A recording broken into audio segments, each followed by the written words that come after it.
আয়াত তেলাওয়াত করেছি, ইন্না আনজালনা আলাইকাল কিতাবা লিন-নাসি বিল হক। হাবিব, আমি আল্লাহ আপনার উপর কোরআন অবতীর্ণ করেছি মানুষের কল্যাণ কল্পে। মানুষের কল্যাণের জন্য কোরআন এসেছে। আর এরা বলছে কোরআন পড়ার পর সন্ত্রাস হচ্ছে। এর জন্য অনেক জায়গাতে কোরআনের উপর আপত্তি। আজ থেকে 24 বছর আগে কোরআনের উপর আপত্তি করেছিল কলকাতা হাইকোর্টের প্রধান বিচারপতি, নাম হলো ম্যাডাম পদ্মা খাস্তিকি। কি নাম বললাম? ম্যাডাম পদ্মা খাস্তিকি। পারেনি, আল্লাহ পাক তাকে ধরিত্যাগ করেছে, কিন্তু কোরআনের ঐতিহ্য আছে। একবার দরুদ শরীফ পড়েন। মাইক সাথ দিচ্ছে না, কি ব্যাপার? মাইক ম্যানকে বললাম যে ভাই একটু আপনি বেশটা বাড়ান, না হলে দরকার হলে, হ্যাঁ মুখ ভরে কথা বলা হয়, একটু দূরে সরে। আল্লাহুম্মা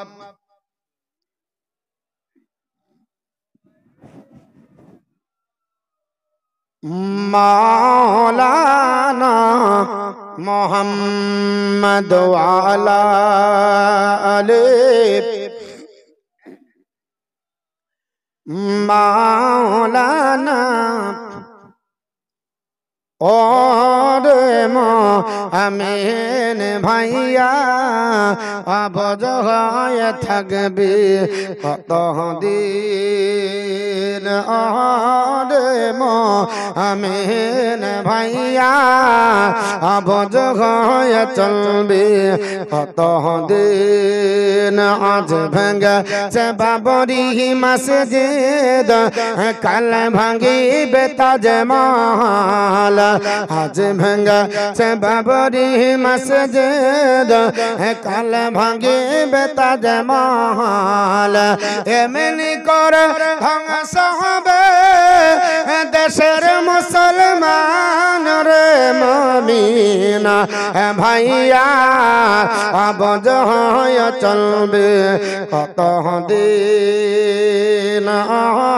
রে আমির ভাইয়া আবজ হয়ে থাকবে কত দিন। ভাইয়া ভাইয়া মারা মারে কেন করায় বদল বাড়ি। ভাইয়া ভাইয়া মারা মারে কেন করায় বদল বাড়ি। এমনি করে ধ্বংস হবে মুসলমানের হৃদয় রে মুমিন ভাইয়া আবজ হয়ে চলবে কত দিন। রে আমিন ভাইয়া আবজ হয়ে থাকবে কত দিন। গর হত্যা বন্ধ করো নইলে মুসলিম কোরআন ছাড়ো। গর হত্যা বন্ধ করো নইলে মুসলিম কোরআন ছাড়ো। এ কথা বলল যারা ওরে বাজি পয়সাইতান রে মুমিন ভাইয়া আবজ হয়ে চলবে কত দিন। আল্লাহুম্মা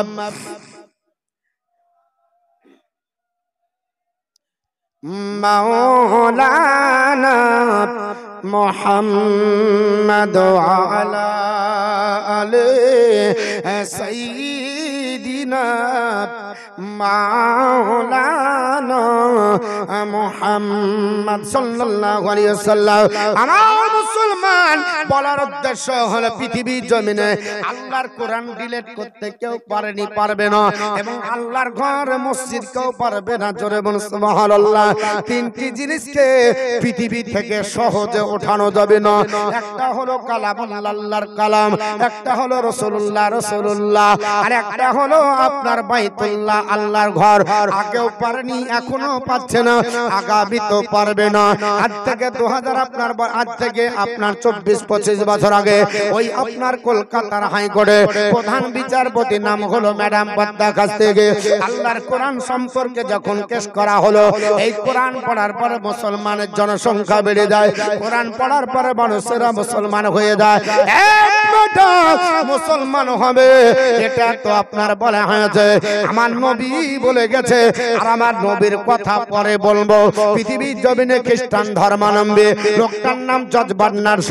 আজ থেকে প্রায় 100 আপনার বলা হয়েছে 100 আপনার বলা হয়েছে 29 বছর আগে পৃথিবীর জমিনে একটা যুগান্তকারী মন্তব্য করে মুসলমান সম্পর্কে তিনি বললেন, if any religion has the chance of ruling over England Europe within the next 100 year it can only be Islam. এই জগৎবাসী, আমি তোমাদের জানিয়ে দেই আগামী 100 বছরের মধ্যে গোটা বিশ্বব্যাপী যারা আপনার কর্তৃত্ব করবে, শাসন ক্ষমতা নিজের মুষ্টির মধ্যে নিয়ে আসতে পারবে, এরা খ্রিস্টান হবে না, জৈন হবে না, বৌদ্ধ হবে না, চাড়াল হবে না, সাঁওতাল হবে না, আদিবাসী হবে না, অন্য কোন ধর্মাবলম্বী হবে না, একমাত্র ইট ক্যান অনলি বি ইসলাম, একমাত্র ইসলাম হবে। জোরে বলুন সুবহানাল্লাহ। 2005 সালে জেনুইন ইসলাম ভলিউম নাম্বার 1 তার ভিতরে আপনার বলে দিয়েছে তার বইটা বন্ধ করতে পারলে না। আর আজকে মুসলমানের উপরে আঙ্গুল তুলে বলছো কোরআন বন্ধ করে দিতে হবে, কোরআন বন্ধ করে দাও। কারণ কোরআনের আপনার বলা হয়েছে কোরআন স্টাডি করে পৃথিবীর জমিনে মুসলমানের জনসংখ্যা বাড়ছে। তুমি তো কি পৃথিবীর জমিনে ফ্রান্সের বিশ্ববিখ্যাত বিজ্ঞানী নাম হলো ডক্টর মরিস বুকাইলি 29 থেকে 30টা বছর ধরে পৃথিবীর জমিনে সার্ভে করে আল্লাহর কোরআনের ভুল ধরার চেষ্টা করেছিল। 30 বছর ধরে কোরআনের ভুল ধরতে পারলো না। 30 বছর পর আল্লাহর নবী হযরত মুসা কালিমুল্লাহর জামানা আপনার উল্লেখ করতে করতে সূরা আপনার ইউনূসের আপনার 92 নম্বর আয়াতের কাছে গিয়ে সারেন্ডার হলো। হযরত আপনার মুসা কালিমুল্লাহর বিরুদ্ধে জবরদস্ত বিখ্যাত কাফের এই ফেরাউন আঙ্গুল তুলে কথা বলেছিল। ফেরাউনের লাশকে দেখার পরে 30 বছর পর ডক্টর মরিস বুকাইলি আল্লাহর আপনার কোরআনের কাছে নবীর হাদিস পড়ে আপনার নবীর কলমা পড়ে মুসলমান হয়ে গেল। জোরে বলুন সুবহানাল্লাহ। পৃথিবীর জমিনে আমি আপনাদেরকে বোঝাতে চাই মুসলমান পৃথিবীতে আজকে জনসংখ্যা কম কেন, মুসলমানরা জনসংখ্যা বেশি। এই মুসলমানদেরকে যারা মাটিতে দাবিয়ে দেবার চেষ্টা করেছিল তারাই দাবিয়ে গেছে।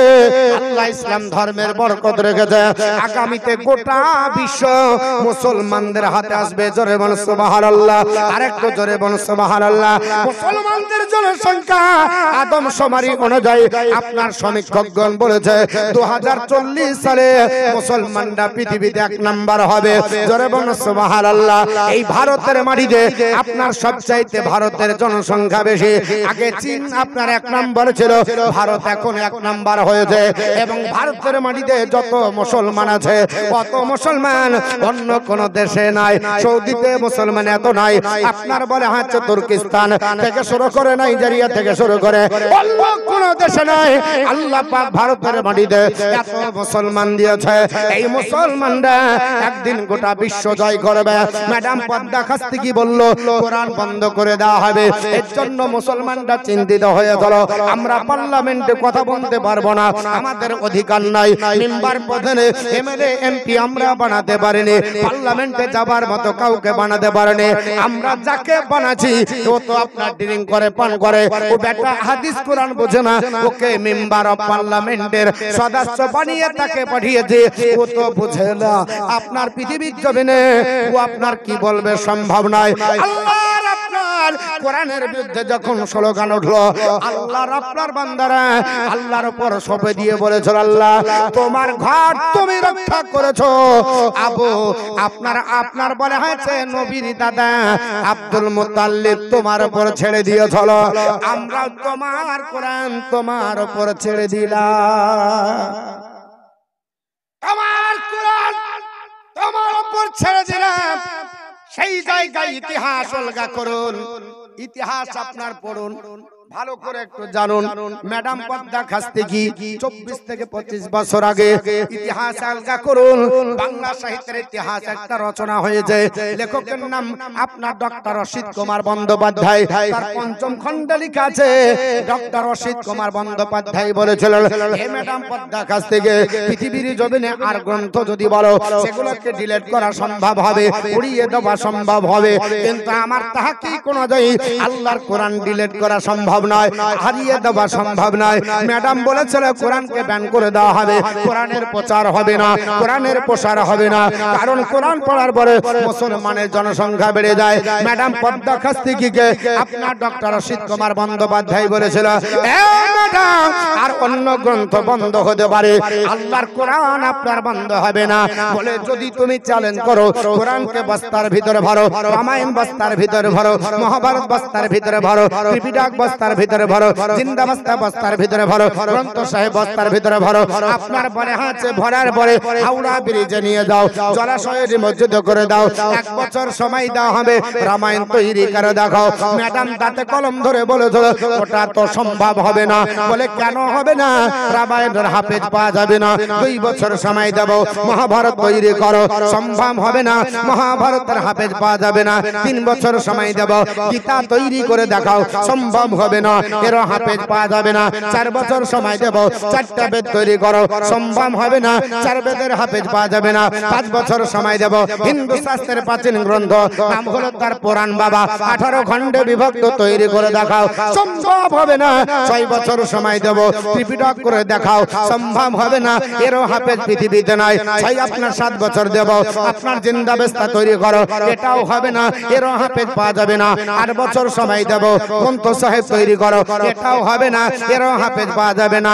ম্যাডাম পদ্মা খাস্তিকি 8 বছর লাগার পরে যদি পৃথিবীর জমিনে অন্য গ্রন্থ রচনা না হয়, 8 বছর দরকার নাই, 8 মাসের দরকার নাই, 8 দিনের দরকার নাই, মাত্র 8 ঘন্টা মুসলমানের একটা হাফেজে কোরআনকে সময় দিলে আল্লাহর কোরআন সূরা ফাতিহার আলিফ লাম থেকে শুরু করে সূরা নাসর সিন পর্যন্ত এক জায়গায় দাঁড়িয়ে রেকর্ডিং শুনিয়ে দিতে পারে। সুবহানাল্লাহ। বাড়িতে গিয়ে বলেন, মাইকে আওয়াজ হচ্ছে না তো আপনারাও পাচ্ছেন না। মাইকে বললাম একটু আমার দিকে দেন, একটু আওয়াজটা বাড়ান, একটু বেশ দেন, না হলে এমন করে বেঁধে দিয়েছে বলে বক্তা তোর গলা যাক যায়, আমাদের জানে ঠিক মাইক ম্যানকে কেন বলতে হবে?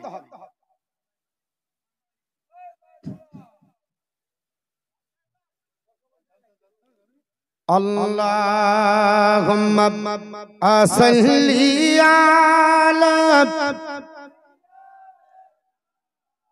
মাওলানা মুহাম্মদ ওয়া আলা আলি সাইয়্যিদিনা মাওলানা মুহাম্মদ সাল্লাল্লাহু তাআলা আলাইহি ওয়াসাল্লাম। আমার মুসলমান বলার উদ্দেশ্য হলো কেন আপনার পারবে না? শুনে রেখে দেন, মুসলমান এই জন্য পারবে না, গোটা বিশ্বের আপনার কিতাব যেগুলো আমি বললাম এটা সবাই মোল্লা লিখেছে আর মোল্লার দায়িত্বে রয়েছে। আমার আল্লাহ পাক বলে শুনে রেখে দাও বান্দা বান্দিরা, আমি আল্লাহর কোরআন কোন মোল্লার বাণী নয়, কোরআন হলো আল্লাহর বাণী। আর এই কোরআন আমি আল্লাহ অবতীর্ণ করেছে মানুষের কল্যাণের জন্য। আপনার নাহনু নাযালনা যিকরা ওয়া ইন্না লাহু লাহাফিজুন। আমার আল্লাহ পাক বলে জগৎবাসী আমি আল্লাহ কোরআন আপনার অবতীর্ণ করেছি, আর এই কোরআনের সংরক্ষণ করার দায়িত্ব আমি আল্লাহরই কাছে। জোরে বল সুবহানাল্লাহ। মোল্লার উপর আল্লাহ রেখে দেয়নি যে মোল্লা ধ্বংস করে দেবে। পৃথিবীতে বহু জিন আপনার দিন ধরে আপনার কোরআনের বিপক্ষে স্লোগান দিয়েছিল। আপনারা জানেন পৃথিবীর জমিন থেকে সালমান ফার্সি বলে একজন আপনার নামধারী মুসলমান বড় সাহিত্যিক হিসাবে পৃথিবীতে বিবেচিত হয়েছিল। অক্সফোর্ড বিশ্ববিদ্যালয় থেকে বড় ডিগ্রি নিয়ে এই পৃথিবীর জমিনে আপনার বলে হয়েছে আবর্তন হয়েছিল। এই লোকটা আপনার বলে হয়েছে জ্ঞানকে অপব্যবহার করে আল্লাহর কোরআনের বিরুদ্ধে স্লোগান দিল। কোরআনকে দা স্যাটানিক ভার্সে শয়তানের বাক্য বলে আখ্যায়িত করলো। আমার আল্লাহ পাক কোরআনের ঐতিহ্য রেখে দিল। আর আপনার সালমান রুশদিকে আল্লাহ নাস্তানাবুদ করে পৃথিবীর ইতিহাস থেকে আল্লাহ চিরদিনের জন্য মুছে দিয়েছে। বাংলাদেশের আপনার বলে হয়েছে ওই রাজা বালির মেয়েটা নায়িকার নাম হলো তাসলিমা নাসরিন পৃথিবীর জমিনে আল্লাহর আপনার নবীর বিরুদ্ধে আপনার স্লোগান দিয়েছিল, আল্লাহর নবীর বিরুদ্ধে আঙ্গুল তুলেছিল, মসজিদ মাদ্রাসার বিরুদ্ধে বলল। আল্লাহর ঘর মসজিদে যখন আজান হয়, এই আপনার তাসলিমা নাসরিন বলেছিল আল্লাহর ঘরে যখন আজান হয় আমার মনে বলে বেশ্যা নারী তার আপনার যৌন চাহিদা মেটানোর জন্য আহ্বান করছে, জোরে বলুন আস্তাগফিরুল্লাহ। আমার আল্লাহ পাক মার দিল, এ আপনার তাসলিমা নাসরিন আমি ছাড় দিই কিন্তু ছেড়ে দিই না। তুই আবার আপনার বলে হয়েছে ঘরের বিরুদ্ধে আঙ্গুল তুলেছে, নবীর বিরুদ্ধে আঙ্গুল তুলেছি, আমি আল্লাহ তোকে আপনার বিছানায় প্যারালাইসিস দিয়ে গোটা আপনার জগৎকে দেখিয়ে পোকা দিয়ে তোকে খাওয়াবো। আমার আল্লাহ পোকা দিয়ে পৃথিবীর জমিনে নাস্তানাবুদ করে দিয়েছে। পৃথিবীর জমিনে কোন ডাক্তারি তার কাজে লাগলো না, কারণ আমার আল্লাহ পাক যখন দেয় মার তখন ছাড় দেয়, ছেড়ে দেয় না। আল্লাহর মার আপনার বলে আছে বড় মার হয়ে যায়। মুসলমান পৃথিবীর জমিনে এ মুসলমান যদি আল্লাহর হয়ে যায়, আল্লাহর ঘর দখল করতে পারবে না, মসজিদ দখল হবে না, খানকা দখল হবে না। এই আপনার বলে আছে জমি জায়গায় সরকারের কোনো বাপের সম্পত্তি নয় যে মুসলমানদের আপনার অকাব্যের সম্পত্তিকে দখল করে নেবে। কিন্তু মুসলমান আমরা আল্লাহ থেকে দূরে, আমার আল্লাহ পাকের যদি গোলাম হয়ে যায় আল্লাহ মুসলমানদের সাহায্য করবে। পৃথিবীর জমিনে আজ বর্তমান যুগে আমাদের মুর্শিদ আমাদের আপনার বলা আছে কাটরা মসজিদ বলে একটা মসজিদ আছে। এই মসজিদটি আপনার বলে হাতে দেখলে আপনার কলিজা থেকে ব্যথা বের হয়ে যায়। হায়রে মসজিদ তৈরি হয়ে গেল, আজও মসজিদের চতুর্দিকে বড় বড় মিনার দেখা যায়, কিন্তু মুসলমান আজকে সহ্য করে কি করে? আপনার যুবক আর যুবতীদের মিলন মেলার করে দিয়েছে। পৃথিবীর জমিনে মসজিদ যেখানে একবার হয়ে যায় আমার আল্লাহ কিয়ামত পর্যন্ত সেটা মসজিদ বানিয়ে রেখে দেয়। কারণ নবী বলেছে আমার উম্মত উম্মতানি রাজুলুন কলবুহু মুআল্লাকুন ফিল মসজিদ। আল্লাহর আপনার বান্দা বান্দি মসজিদের সঙ্গে হৃদয় যদি লাগিয়ে দাও, আমি আল্লাহ নবী বলছি তোমার জায়গাটা আমার আল্লাহ আরশের নিচে বানাবে। জোরে বলুন সুবহানাল্লাহ। মসজিদে যাবেন বর্তমান মুসলমানদের ছেলেরা আর আপনার ইয়ং ছেলে আর মেয়েরা আপনার ওই মসজিদে গিয়ে আপনার জুতো পেয়ে দিয়ে ঘুরে বেড়ায়। লজ্জা করা দরকার আছে। আল্লাহর ঘরে মসজিদে তুমি ইহতারাম বুঝলে না, সম্মান তুমি বুঝলে না। মুসলমানদের ঘরে ছেলেরা সেলফি তোলার পরে ফেসবুকে দেয়, হোয়াটসঅ্যাপে তারা কমেন্ট করে এই দেখো কাটরা মসজিদ থেকে ছবি তুলছে, পায়ের নিচে গোবরের আপনার জুতো, আপনার কত আপনার নোংরা লেগে আছে। আল্লাহর ঘর একবার যেদিন হয়ে যায় ওটা কিয়ামত পর্যন্ত মসজিদ হয়ে যায়। ওই মসজিদে আর কোনোদিন আপনার অন্য কোনো কিছু করা যাবে না, কারণ মসজিদের সম্পর্ক আমার আল্লাহর সঙ্গে। কার সঙ্গে? জোরে বলেন। আল্লাহর ঘর আল্লাহর সঙ্গে সম্পর্ক আবাদ হোক আর না হোক কিয়ামত পর্যন্ত সেটাই মসজিদ বলে বিবেচিত হবে।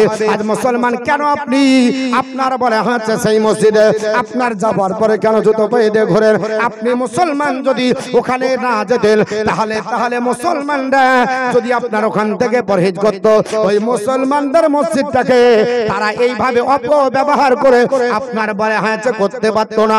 আজকে পৃথিবীর জমিনে মসজিদ কলিখার আপনার জামানায় এই মসজিদটা তৈরি হলো, এই মসজিদকে অনাবাদ করে অচাল করে রেখে দেওয়া হলো। আপনার বলা হয় যে পৃথিবীর জমিনে যত মসজিদ আছে মুসলমানরা তৈরি করেছে আর মসজিদের উপর আপত্তিকর মন্তব্য করে অনাবাদ করে রেখে দিয়েছে। দিল্লির জামে মসজিদের উপরে আঙ্গুল তুলেছে জানেন বাবা? দিল্লির জামে মসজিদ আপনার তৈরি করেছে আপনার বলে আছে বাদশাহ, আপনার বলে আছে শাহজাহানের আমলে, যিনি পৃথিবীর জমিনে আপনার তাহাজ্জুদের নামাজ কোনোদিন কাজা করলেন না। এত বড় মুস্তাকির, এত বড় আপনার আল্লাহ ওয়ালা একজন জিন্দা ওলি আপনার মসজিদ তৈরি করলেন। ওই দিল্লির জামে মসজিদে হাজার হাজার লোক যাওয়ার পরে দর্শন করে দেখার জন্য, তারা আপনার মুসলমানদের ঐতিহ্য নষ্ট করে দেওয়ার জন্য দিল্লির জামে মসজিদের উপরে আপত্তিকর মন্তব্য করেছে। আপনার কিছুদিন আগে আপনারা দেখেছেন পেপার পত্রিকায় রাতারাতি আপনার বলে হ্যাঁ আদিনার সেই আপনার আদিনা মসজিদে আপনার একটা মূর্তি রেখে দেওয়া হয়েছিল। সেটা প্রমাণ হয়েছে তা সত্ত্বেও তাকে গ্রেফতার করা হলো না, তা সত্ত্বেও কোনো আপনার আইনের পদক্ষেপ নেওয়া হলো না। একটাই কারণে, মুসলমানদের দুর্বল থাকার কারণে, মুসলমানদেরকে আল্লাহ থেকে দূরে আপনার থাকার কারণে আজ মুসলমানদের ঐতিহ্যর মসজিদ আদিনা মসজিদ, ওই মসজিদটা দেখলে আপনার দিল আপনার মদিনার আপনার নবীজির আপনার বলে হাতে গড়া মসজিদে নববীর কথা স্মরণ হয়ে যাবে। আল্লাহর নবীর হাতে গড়া মসজিদ, মসজিদে নববী যারা দেখে এসেছেন, আমি ভাই আপনার দর্শন করেছি, আপনারাও যাবেন যদি আপনাদের সৌভাগ্য হয়। এই আপনার বলা হচ্ছে মদিনায় আল্লাহর নবীর হাতে গড়া মসজিদ, মসজিদে আপনার নববী এক ওয়াক্ত নামাজ যদি পড়েন, আমার নবী বলেছে 50,000 ওয়াক্তের সমান নাকি আমার আল্লাহ মন নামাই দেবে। এই মসজিদের স্ট্রাকচারে মসজিদ হলো আপনার মালদাহার আদিনা মসজিদ। এর বিশাল ইতিহাস আছে। বর্তমান যুগে না বলছে না, আমাদের আপনার দাবি করেছে পৃথিবীর জমিনে ওই মসজিদে এখন গরু বাঁধা হয়।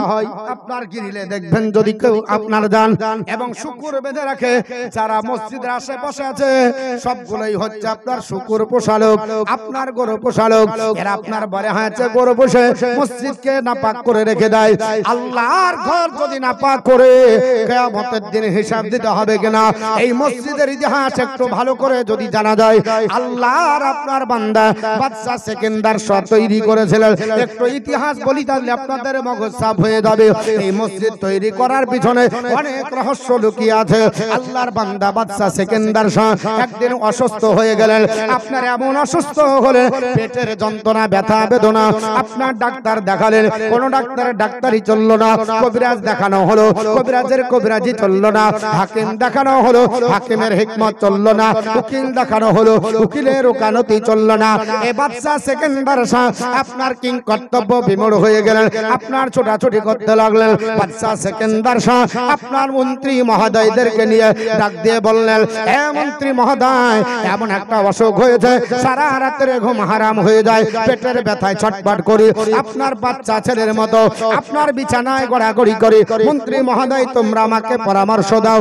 মন্ত্রী মহোদয়রা আপনার সিদ্ধান্ত করলো, বড় বড় ডাক্তার দেখাতে হবে, বড় বড় কবিরাজ দেখাতে হবে, বড় বড় হাকিম উকিল দেখাতে হবে। তাই তাদের পরামর্শ অনুযায়ী অনেক আপনার পর্যবেক্ষণ করে, অনেক আপনার দৌড়াদৌড়ি করার পরে আপনার ডাক্তারি দেখানো হলো, কিন্তু কোনো কাজ হলো না। অবশেষে আপনার ক্লান্ত হয়ে আর বাদশাহী তো কাজ ভালো লাগে না, একদিন পড়ে আছে ওই জমিনে লটপট করে। একজন ফকির আসার পরে ডাক দিয়ে বলল, বাদশা, হে বাদশা সেকেন্দার শাহ, এইভাবে ছটপট কেন করো? বলে, আমার পেটের যন্ত্রণা ভালো হয় না। বলে, ভালো হতে পারে, তোমাকে ওষুধের অনুপান তৈরি করতে হবে। একজন হাফেজে কোরআনের কলিজা ভাজা রক্ত দিয়ে জোরে বলুন আস্তাগফিরুল্লাহ। ফকির বলল, একটা কলিজা ভাজা দিয়ে রক্ত দিয়ে ওষুধের অনুপান তৈরি করতে হবে, তাও ওটা যেন হাফেজে কোরআন হয়। হাফেজে কোরআন লাগবে, বাপ থাকবে না, মা থাকবে না, এরকম একটা ছেলে লাগবে। বাদশার ব্যাপার। বাদশা সেকেন্দার বলল, এটা কোনো ব্যাপার হলো? মন্ত্রী মহোদয়, লেগে যাও, গোটা পশ্চিমবঙ্গের মাটিতে তন্ন তন্ন করে খোঁজো। মালদা, মুর্শিদাবাদ, বীরভূম, বাঁকুড়া, হাওড়া, হুগলি থেকে শুরু করে 24 পরগনা থেকে জলপাইগুড়ি, কুচবিহার থেকে শুরু করে গোটা পশ্চিমবঙ্গ তন্ন তন্ন করে খুঁজে একটা হাফেজে কোরআন পাওয়া গেল না। যার বাপ নাই মা নাই, সেই ছেলেটাকে ধরে লেসবে, কারণ কোলে মারবে, কেউ কুশানি দিবে না। দেবে দেবে আমার ছেলেকে আমার দেব, কখনো দেব না। শেষ পর্যন্ত পৃথিবীর জমিনে গোটা পশ্চিমবঙ্গের মাটি তন্ন করে পাওয়া গেল না। অবশেষে বাংলাদেশের ব্রাহ্মণবাড়িয়ায় যাওয়া গেল। ব্রাহ্মণবাড়িয়া থেকে আল্লাহর একটা হাফেজ কোরআনের সন্ধান পাওয়া গেল, যিনি আপন চাচার কাছে লালিত পালিত হয়। ছেলেটা আপনার টকবগে চেহারা, ছোট্ট বাচ্চা ছেলে, বেশি নাই, 10 থেকে 12 বছর বয়স হবে। আল্লাহ ব্রেন বুদ্ধি ভালো দিয়ে চলো, 10 থেকে 12 বছরে আল্লাহর কোরআনের হাফেজ হয়ে যায়। আল্লাহর বান্দাকে ধরে নিয়ে আসা হলো এই মালদাহার আদিনা জমিনে, রাত্রি বেলায় রাখা হলো। মন্ত্রী মহোদয়ের পরামর্শ অনুযায়ী এই আদিনা মসজিদের ইতিহাস আপনাদেরকে একটু জানিয়ে দিই। আপনার ছেলেটাকে ধরে রাত্রিবেলায় জেলখানায় বন্দী করা হলো। মন্ত্রী মহোদয়দের সঙ্গে পরামর্শ করা হলো, আমার পেটের ব্যথা ভালো করতে হবে, তাতে একটা মানুষ মার্ডার হোক হোক বাবা। আল্লাহর কোরআন বলেছে না না, আন-নাফসা বিন-নাফসি ওয়াল আইনা বিল-আইনি ওয়াল আনফা বিল-আনফি ওয়াল উযুনা বিল-উযুনি ওয়াস সিন্না বিল-সিন্নি। পরে আল্লাহর বান্দা বান্দি যদি কেউ কাউকে অন্যায় ভাবে মেরে দেয়, প্রাণের বদলে প্রাণ দিতে হবে, নাকের কানের বদলে কান দিতে হবে, দাঁতের বদলে দাঁত দিতে হবে। আপনার বলে হাতে আপনার নাকের বদলে নাক দিতে হবে। যে যতটুকু আপনার ক্ষতি করে দেবে ততটুকু ইসলামিক কাজী তার বিচার করে আপনার ক্ষতি পূরণ দিতে হবে। আল্লাহর আপনার কোরআন অনুযায়ী বিচার হবে। আল্লাহর বান্দা হবে যে কোরআন আপনার বলে হাতে তাকে আপনার জেলখানার ভিতর ভরে দেওয়া হয়েছে, সুন্দর সুন্দর খাবার পরিবেশন করা হয়েছে। আল্লাহর বান্দা ডাক দিয়ে বলে বাদশার লোকেরা, মন্ত্রী মহোদয় এত সুন্দর খাবার কেন আমাকে দিলে? আমাকে তো জেলের ভিতরে ভরেছো, জেলের ভিতরে ভরার পরে মানুষকে এত খাবার সুন্দর দেওয়া হয় না, জেলের ভিতরে ভরে এত কেন সুন্দর খাবার? মন্ত্রী মহোদয়রা বলে শোনো বাবা, তোমাকে আগামী কাল আপনার বলা হয়েছে দিবালোকের আপনার সম্মুখে তোমাকে আপনার জবাই করা হবে, আর তোমার কলিজা সিদ্ধ করা পানি দিয়ে ওষুধের অনুপম তৈরি হবে। বলে ব্যাপারটা কি? কি দোষ করলাম? আমার বাপ নাই মা নাই, আমার আত্মীয় স্বজন কেউ নেই, আমাকে ধরে নিয়ে এসেছে চাচার কাছ থেকে কিনে, আমাকে এইভাবে নির্মম ভাবে হত্যা কেন করবে? আমি তো কারো অন্যায় করিনি। বলে অন্যায় করনি, বাদশার একটা অসুখ হয়েছে, কোন ডাক্তারের ডাক্তারই ভালো হয় না, কবিরাজের কবিরাজিতে ভালো হয় না, হাকিমের হিকমত ভালো হয় না, উকিলের উকালতিতে ভালো হয় না। এর জন্য তোমার কলিজা ভাজা সিদ্ধ করা পানি দিয়ে ওষুধের অনুপম তৈরি করবে। একজন ফকির তত্ত্ব দিয়েছে। আল্লাহর বান্দা বলল খাবার খাবো না, আমার মাওলাকে আগে রাজি করব, তারপর খাবার খাবো। কত খেলা খেলা গো মাওলা, তোমার শিকের বাজারি আসি কমা সুখের খেলা অন্য বুঝবে কি করে, তোমার শিকের বাজারি কত খেলা খেলা গো মাওলা, তোমার শিকের বাজারে আপন দোস্তকে বাঁচাবারে তাহারে দেখো রাস্তা হয় পা নির্ভীত হরে দোষ তো বাঁচে দোষ মনে মারে দোষ তো বাঁচে দোষ মনে মারে খেলা পানির ভিতরে তোমার শিখের বাজারি কত খেলা খেলা গো মাওলা, তোমার শিখের বাজারি। আল্লাহর বান্দা পৃথিবীর জমিনে কোরআন খুলে দিলেন। 10 থেকে 12টা বছর বয়স আল্লাহর বান্দা বলল আল্লাহ তুমি কোরআনে ওয়াদা করেছো, আল্লাহ পৃথিবীর জমিনে তোমাকে ডাকলে তুমি সাড়া দাও, বান্দাকে তুমি বলেছ উনি বান্দা ডাকো আস্তাজিব লাকুম, আমি তোমার ডাকে সাড়া দেব। আল্লাহ তোমাকে রাত্রি বেলায় ডাকলাম, নিরালায় নির্জনে বসে ডাকো, নিশির এসেছি, আল্লাহ তোমার কাছে চাই। আল্লাহ কোরআনে বলেছে আপনার আমি আল্লাহর কাছে চাওয়ার মাধ্যম হলো নামাজ আর ধৈর্য। ইয়া আইয়ুহাল্লাযীনা আমানুস্তাঈনু বিস-সাবরি ওয়াস-সালাহ, হে ইমানদার বান্দা বান্দিরা আমি আল্লাহর কাছে চাও নামাজ আর ধৈর্যের মাধ্যমে। জোরে বলুন। আল্লাহর বান্দা কোরআন খুলে দিল, কোরআন পড়তেছে, কোরআন পড়ার পরে গভীর রাত্রিতে হয়ে গেছে, আমার আল্লাহর জন্য নামাজের দণ্ডায়মান হয়ে গেল। আল্লাহ